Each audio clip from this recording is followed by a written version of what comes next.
Miksi kansat kapinoivat? Kansakunnat juonia punovat. Miksi kuninkaat nousevat kapinaan, hallitsijat liittoutuvat keskenään Herraa ja hänen voideltuaan vastaan? Me heitämme pois ikemme, katkomme orjuuden kahleet. Hän, joka hallitsee taivaassa, nauraa.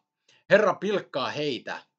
Hän puhuu heille vihassaan ja kauhistuttaa heidät kiivaudellaan.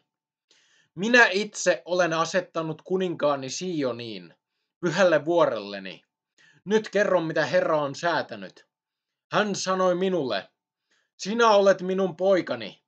Tänä päivänä minä sinut synnytin. Pyydä minulta, niin saat kansat perinnöksesi. Ja maan ääriin ulottuu sinun valtasi. Sinä alistat kansat rautaisella valtikalla. Murrat ne kuin saviastiat. Tulkaa siis järkiinne kuninkaat. Ottakaa opiksenne maan mahtavat.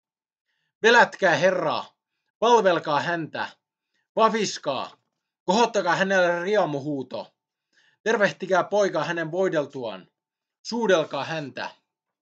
Muuten Herra vihastuu teihin, ja te suistutte tieltänne tuhoon.